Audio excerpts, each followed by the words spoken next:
There are three types of sleepiness, and the most interesting thing about them is that they are not well correlated with each other because they are affected differently by factors such as individual differences, motivation, and the environment. Introspective sleep is the psychological component of sleepiness, the psychological one, and a relatively subjective one, and one that has a significant impact on your decisions, like whether or not to drive. So it's how sleepy you feel. In other words, it's a self-assessment of your internal state. There are three most prominent methods of measuring introspective sleepiness. And the first one is the Epworth Sleepiness Scale, which measures your introspective sleepiness in certain situations. So pause the video, get a paper and a writing device, because there is no better way to learn about a scale than to take it. Turn it back on once you're ready. So here's the Epworth Sleepiness Scale. How likely are you to doze off in the following 8 situations I'm going to give you? Give each one a number between 0 and 3 using the scale on this slide. Are you ready? Okay, first one, number 1, sitting and reading.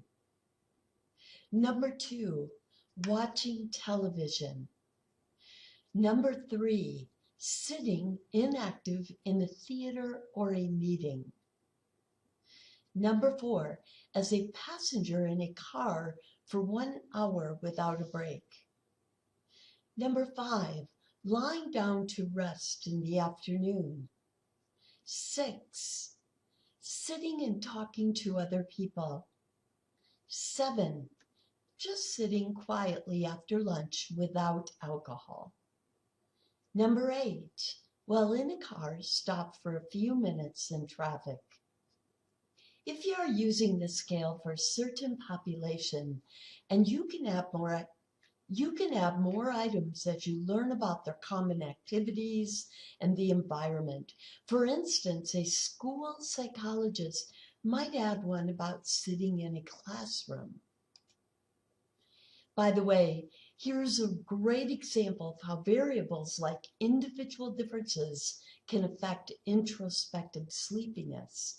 Individual differences are personality traits, and extroversion and sensation seeking are examples of personality traits. Interestingly, extroverts and high sensation seekers tend to have higher scores on the Epworth Sleepiness Scale compared to introverts and low sensation seekers because they need more stimulation to remain alert than their counterparts. The second most prominent way of measuring introspective sleepiness is the Stanford Sleepiness Scale. It measures how alert one feels at the current moment. Complete the Stanford Sleepiness Scale now. Simply choose one of the following to describe your current state. So one of these 6 on this slide. So we've got 1, feeling active, vital, alert, wide awake. 2, functioning at a high level, but not at peak, able to concentrate though. Number 3, awake, but relaxed, responsive, but not fully alert. Number 4, a little foggy, not at peak. Number 5, foggy, prefer to be lying down. Number 6, very woozy, sleep onset soon, no more desire to stay awake. Now again, one could add more items to the scale if desired. For instance, one researcher might add a number 7, indicating having dreamlike thoughts. But these 6 here are the standard Stanford Sleepiness Scale items. The third most prominent way of measuring introspective sleepiness is the use of analog scales. Like the Stanford Sleepiness Scale, they measure how alert one feels at the current moment. However, unlike the Stanford Sleepiness Scale, They require the user to indicate a point on a continuum. Here's an example of analog scales. The user is asked to make a mark on each continuum indicating their current state. Where would you place your marks on these 3 items right now? Analog scales generally have 3 or more items.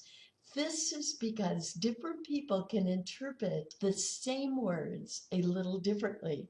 So the most valid and reliable self-report measures are obtained by taking the mean between 3 or more paraphrasings. Have you ever taken any kind of a questionnaire and it seemed like they were asking you the same thing over and over again, just in slightly different words? Now you know why. There is a method to that madness. In our next segment, we're going to look at a couple other types of sleepiness.